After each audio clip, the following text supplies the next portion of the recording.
როდესაც 600-იან სუპერსპორტებზე ვსაუბრობთ, Yamaha R6, იგივე YZF R6 შეუძლებელია რომ მოწინავე პოზიციაზე არ გაგვახსენდეს.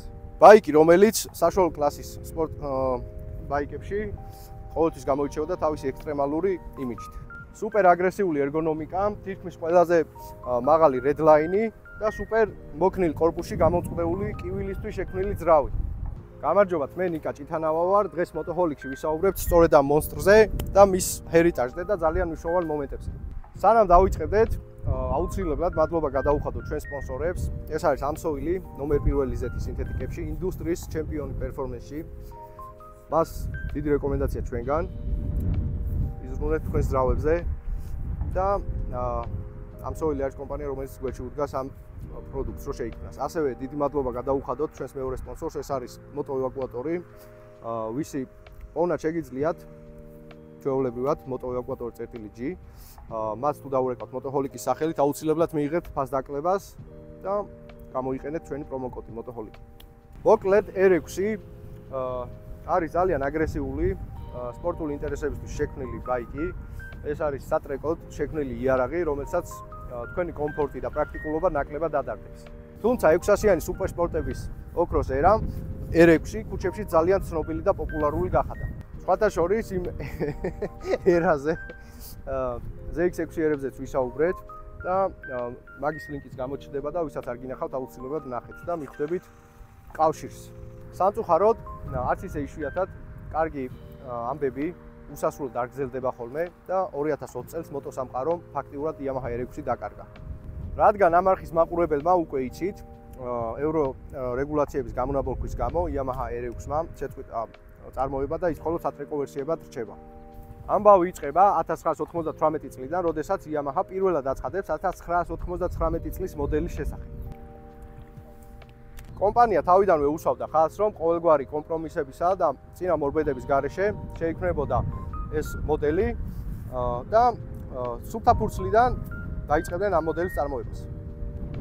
აუცილებლად უნდა ვთქვათ, რომ Yamaha-ს 4 ცილინდრიანი ბაიკების წარმოების გამოცდილება ჯერ კიდევ შორეული 1984 წლიდან ჰქონდა.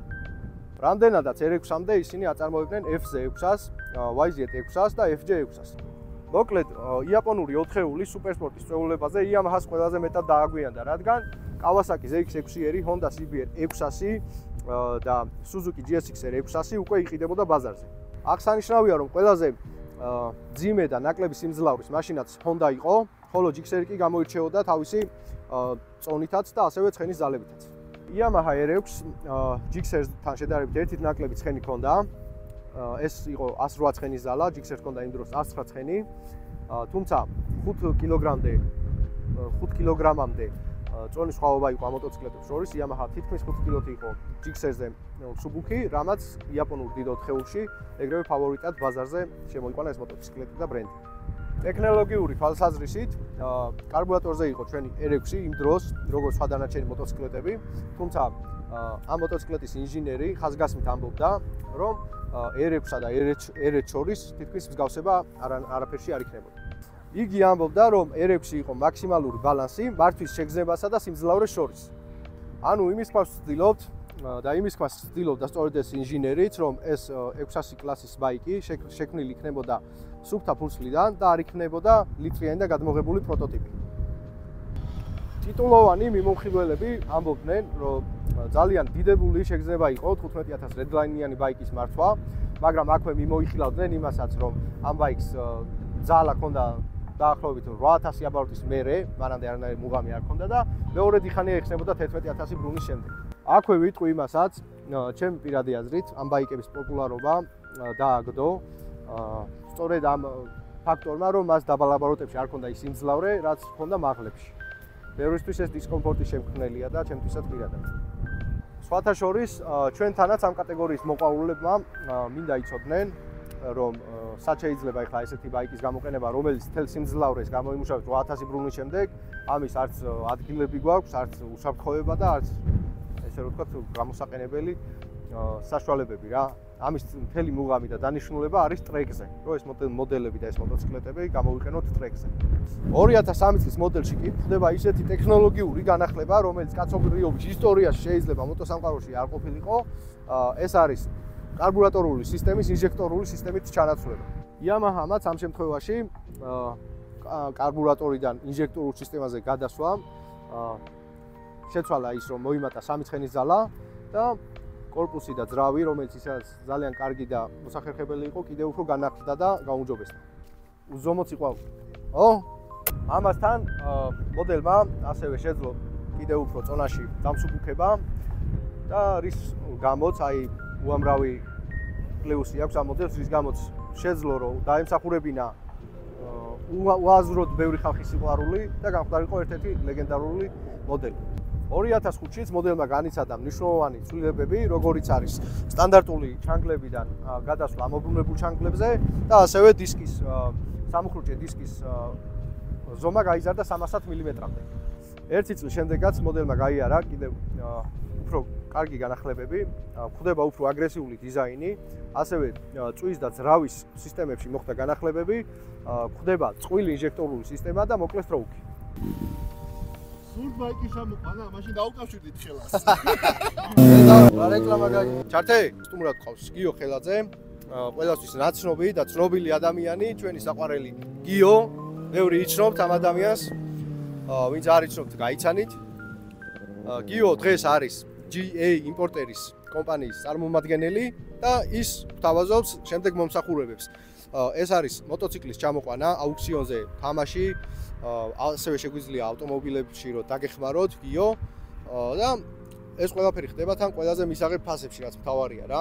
თქვენ შეარჩევთ მოტოციკლეთს, გიო უზრუნველყოფს დანარჩენს. გიო არის საკმაოდ გამოცდილი რაიდერი, საკმაოდ წლები არის უკვე ამ სფეროშია და ჩემი რეკომენდაცია მას 100%-ით სანდოა გეუბნებით სრული პასუხისმგებლობით. მოგესალმებით მეგობრებო, ჩვენ ჩამოვყავს ავტომობილები და მოტოციკლეტები ყველაზე მისაღებ ფასად. შეგიძლიათ მოგმართოთ, ჩვენ დაგეხმარებით მის არჩევაში და საკმაოდ კარგ ფასებში. საკმაოდ კარგ ფასებში. გავაგზელოთ, აქვე გეტყვით რომ 2006 წლიან მოდელში პირველები იყვნენ, ვისაც ჰქონდა slipper clutch და ride by wire. ეს ორი ტექნოლოგია კი იმ დროისთვის ძალიან მაგარი იყო, რაც დიდი პოპულარობით სარგებლობდა. ასე და ამგვარად მგონი საკმარისი მიზეზები და ფიშკები ჩამოთვალეთ, რამაც ამ მოდელს მოუტანა ის ღირსეული სახელი, ლეგენდარული სახელი, რაც მას აქვს და რა რეპუტაციაც აქვს მას დღეს. თუმცა R6-ის ისტორიას არ ყოფილა მთლად ისეთი პოზიტიური და აღმაფრთოვანებელი. ისინი 2006 წლის მოდელზე წარმოუდგენლად დიდ 17500 ბრუნს გვაჩვენებდნენ დეშბორდზე. თუმცა ეს მოცემულობა მარკეტინგული მიზნებიდან გამომდინარე იყო, რადგან ეს ყველაფერი 8%-ით იტყუებოდა რა, ესე რომ ვთქვათ, აჭარბებდა იმ ყველაფერს, რაც იყო რეალურად. ანუ 10000 ბრუნის პირობებში ბაიკი რეალურად 9200 ბრუნს ასრულებდა, რამაც Yamaha-ს იმიჯზე ძალიან ცუდი ზეგავლენა იქონია, ყავდა ძალიან ბევრი უკმაყოფილო ხალხი და საქმე იმ დონემდე გამწვავდა, რომ დაჟე Yamaha-მ უკმაყოფილო კლიენტების მოდელები უკან შეიძინა. შემდეგ მოდელში კი ეს შეცდომა რა თქმა უნდა გამოასწორეს და ბრუნები ჩამოწიეს 16000 ბრუნამდე და მომხმარებლებმაც რა თქმა უნდა ეს მათი ლაკა დაივიწყეს, რადგან ძალიან სერიოზული პროდუქტი იყო, ხელმისაწვდომი მათთვის და მეც აღარ მივაქცევდი მაგ ყველაფერს ყურადღებას რეალობა რო გითხრათ. ახლა კი გადავიდეთ ჩვენ სტუმარზე, 2010 წლის მოდელი Yamaha R6-ია ეს, სადაც ბოროტად აისახებოდა და ცალსახად რეგულაციების მოთხოვნები, რაც უზრუნველყოფდა იმას, რომ მოტოციკლეთს მოყვებოდა უზარმაზარი რაღაცა მაყუჩი, ძალიან სიმახინჯე და კომპიუტერშიც იყო რა თქმა უნდა რაღაცა შეზღუდვები. ამ მოდელიდან მოყოლებული უკვე თითქმის 7 წელი არანაირი სხვაობა და განსხვავებები მოტოციკლეთს აღარ ქონია, გამოდიოდა თითქმის სულ ერთი და იგივე მოდელები. ეხლა კი გადავიდეთ შემდეგ მოდელზე, რომელიც გამოდიოდა უკვე 2017 წლის შემდეგ. ეს კონკრეტული მოდელი არის 2018-19 წლების და აქ უკვე ვხედავთ შეცვლილ დიზაინს, რაც მიმსგავსებულია უკვე Yamaha R1-ს, რითიც უზრუნველყვეს უკეთესი აეროდინამიკა. ელექტრონიკის მხრივ არის უკვე ძალიან განახლებული, დამატებული გვაქვს უამრავი რამ, ასევე გვაქვს მოუდები, power მოუდები, ABS-ი quick shifter-ით შეგვიძლია დაჟე არ შევადია ეს მოდელები, შევიძინოთ შეგვიძლია quick shifter-ით, ასევე quick shifter-ის გარეშე, ასევე გვაქვს მოუდები, წვიმის traction control-ი გვაქვს და კიდევ ABS-ი გვაქვს, რაც მთავარია დაწყებებისთვის და კარგია.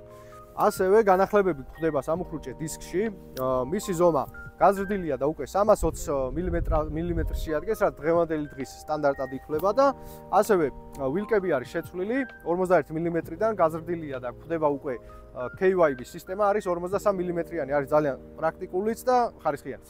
უნდა აღვნიშნოთ აუცილებლად, რომ ამ მოდელში ევრორეგულაციებიდან გამომდინარე, გამონაბოლქვთან დაკავშირებით, ყველა მიცით, Power-ის ზრდა არ მომხდარა, პირიქით, stock bike-ში უკვე 1 კილოთი უფრო მძიმეა ეს მოდელი, ვიდრე წინა მოტოციკლეტი, თუმცა ეს ყველაფერი Yamaha R1-ის ვიზუალზე მიმსგავსებულმა R6-მა თავისი გაუმჯობესებული აეროდინამიკის ხარჯზე თითქმის გააქრო. გადავახვიოთ 2020 წლებამდე, თარიღი, როდესაც Yamaha R6-მა შეწყვიტა ქუჩის ვერსიების წარმოება და რჩებოდა მხოლოდ სატრეკო ვერსიებად ხელმისაწვდომი. იმის მიუხედავად, რომ R6-ი მაინც ძალიან მოთხოვნადი იყო სატრეკო ვერსიების კვალობაზე, მაინც ძალიან გულდასაწყვეტია, რომ ის ქუჩის ვერსიები შეწყდა და აღარ აგრძელებს ფუნქციონირებას, გამოსვლას და განახლებებს.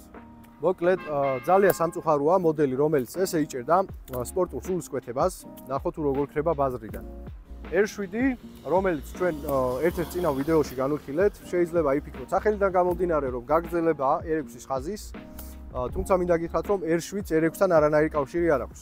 ამაზე დაწვრილებით შეგიძლიათ გაეცნოთ ჩვენს ვიდეოში, სადაც განვიხილავთ Yamaha R7, იქ არის დეტალურად აღწერილი ეს შედარებები და ყველაფერი, მოკლედ შეგიძლიათ გაეცნოთ ამოვარდება ლინკი და გადადით უყურეთ, ძალიან საინტერესო ეპიზოდია.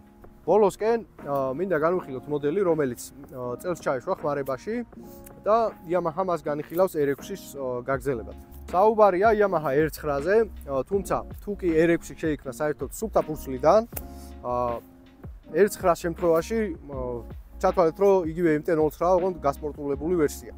მართალია მას ლეგენდარული ძრავი 3 ცილინდრიანი CP3 ძრავი აქვს, მაგრამ საინტერესო იქნება უბრალოდ როგორ მიიღებს მას ხალხი, როგორი კმაყოფილებით არჩებიან MT-09-ის სპორტული ვერსიით და რამდენად გაუწევენ მას რეკომენდაციას. ეხლა კი ჩვენი გადაცემა დასასრულს მიუახლოვ და ვიცი რომ ეხლა ძალიან გული დაგწყდებათ ალბათ, თვალები აკისრემლიანდებათ, მაგრამ უნდა დაგემშვიდობოთ სამწუხაროდ ეს ლამაზი მოტოციკლეტებიც, რა ვიცი, მართლა ძალიან ლამაზია ორივე. საინტერესო იყო მოკლედ ამ მოტოების შედარებაც, განხილვაც, სიამოვნება მივიღე მეც, იმედია თქვენც. შემდეგი ვიდეოებისთვის ძალიან კარგი სიახლეები გვაქვს და აუცილებლად გვადევნეთ თვალი. ასევე ჩვენი YouTube არხი გამოიწერეთ, გადაუზიარეთ თქვენს მეგობრებს. ბევრისთვის შეიძლება ძალიან საჭირო ინფორმაციას მოიცავდეს ეს ვიდეო, ან წინა ვიდეოები, ასე რომ დაუდგეთ ერთმანეთს გვერდში. თქვენს დამირეკით მე გვერდში წამახალისეთ რომ ვიდეოები წერო და აღარ გავჩერდე და მეც მაგარ ვიდეოებს გპირდებით. ეხლა კიდე კარგად იყავით, შეხვედრამდე.